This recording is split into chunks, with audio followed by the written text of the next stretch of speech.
Okay, have you ever experienced something like a sound that sends a tingling sensation up your spine? You're not alone. What happened there? Your posture? I'm just feeling that tingle. It's called ASMR. It's called ASMR. So take a listen to what some of it sounds like.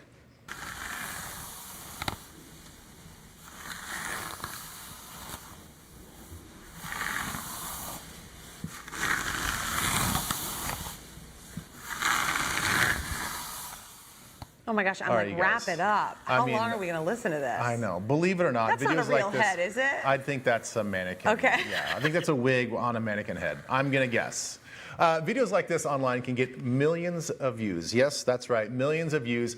It's not for everyone. So here to explain what ASMR is Dr. Karin Ryan with Nystrom and Associates. So good to see you. Oh, good to see you. And I hate to admit this, because I got real judgy when I saw some of this ASMR stuff, just kind of like watching that last one. But I find myself watching cooking videos with ASMR, and I kind of like it. Yes, yep. What is going on here? There's a huge variety of different types of them, right? So ASMR stands for Autonomous Sensory Meridian Response. What? So it's a big term, right? So it's a response that we have to a phenomenon of sound or like sight, but in these videos they're mostly sound, right? And that sound initiates that tingling response. It starts in our scalp and it goes down like into our shoulders and our neck. And like so the term ASMR doesn't relate to the actual sound itself. It's the response that we have to the sound. Exactly. That's interesting. Exactly. Okay. And so it's interesting that they're titled that, but that's what it is.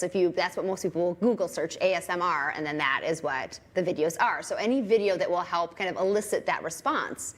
And like you said, Ben, it's not for everybody. Like 60% of people will have this tingling response and find it pleasant or relaxing. Yeah. And so you can also liken it to like if you've ever had somebody whisper in your ear, you kind of get the shivers. Yeah, no, I don't or like if you that. have that claw in your head and you kind of get the Oh, I shivers. love that. Yeah. They sell those at the fair. I know, I do love like those That's the same response. So that's why like 60% of people will have this positive response. A lot of people have like a neutral response. Doesn't really do anything for me. And then some people are like, that's terrible. Like Well, that sounds we were like. listening to that, and I mean, I was about to say to our producer, make it stop. Like, I did not like it. No, and I don't like it because it's too slow and repetitive. You know, I think I like the cooking ones because there's always something else going on.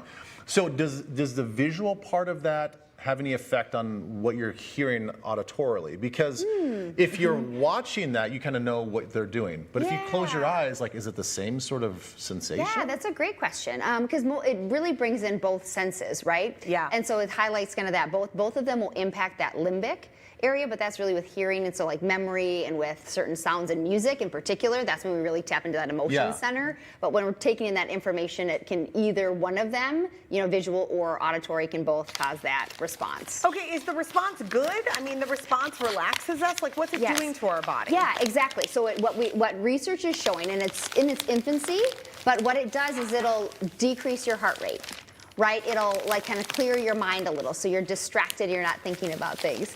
And there's also research that it'll release things like oxytocin and dopamine, which are like pleasure or relaxation kind of things. Okay, so I don't think I like it's in that its paper infancy, one but either. it does have it is us having a physical response to those sounds. Can you like some sounds but not others? Like Ben was Absolutely. saying, because like I'm not really Absolutely. liking the crinkling and I'm not liking the hair. I was just gonna say. Yeah. I was just gonna say that crinkling. It kind of gave me the shiver and the chill of not liking something. Yes. You know, not a positive, pleasurable sensation. It was like, ugh, like no. Yeah, and so you would want to watch ASMR videos if you found them calming. So a lot of people will use them for sleep.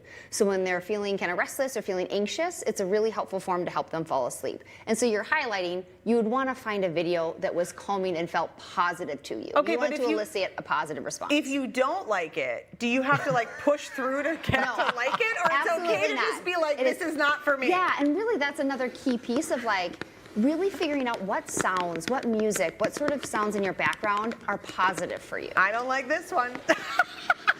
I don't like the nails. I don't like this one Nails. either. But again, if I close my eyes, I still don't like it. Because in this one, you hear it's similar to rain, right? That tapping that sound. So many people find water sounds, rainfall very calming. Yes. And so if ASMR, like that video is not for you, but you're like, you know what, but I really like the sound of rain.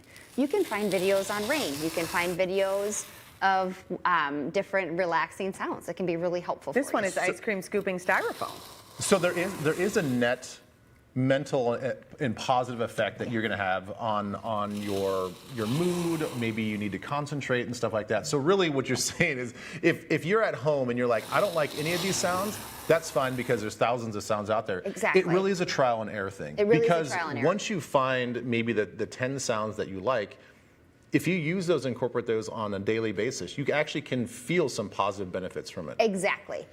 So when I'm guiding clients to find a meditation that they like, I say listen to at least 5 to 10 of them because they all have different voices and different intonations and rates. Find one that feels most relaxing to you because even that, and so what I really empower all of us to do is just be thoughtful about the sounds that we take in each day. This is like so what's good. in our environment. You can be aware of that and you can curate the sounds that are around you. I've really been taking thinking an about active putting role in that. earplugs in my car when all my kids are in the car because I mean it's just too loud, you guys. They're very loud and it's a small space. It is. Yeah, you're either like tempted to turn the music up really loud so you can't hear them or just like shut everything off. I mean, I was plugging my ear at one point in the car ride the other day. Oh, you wait till your boys are in a hockey locker room and those kids are getting ready. Wow. It's That'll make very you go interesting. insane. Yeah. Okay, this is good stuff. Yeah. That was good/bad. is Yeah, how right? I felt There you about go. that I know, whole well, thing. that's the Exactly. thing. It's polarizing, right? I mean, you may love something Yeah. and somebody else hates it. Well, vice exactly, and that's versa. the same type of music. So what kind of music boosts your mood? What sort of music Yeah. makes you feel calm? Yeah, Yeah. all those things. Oh, Really Dr. cool. Ryan, you're so good. Thank you. Nystrom and Associates provides care in the fields of family therapy, psychiatry, psychology, and more. And they do have 20 locations in the Twin Cities. You got to make it easy.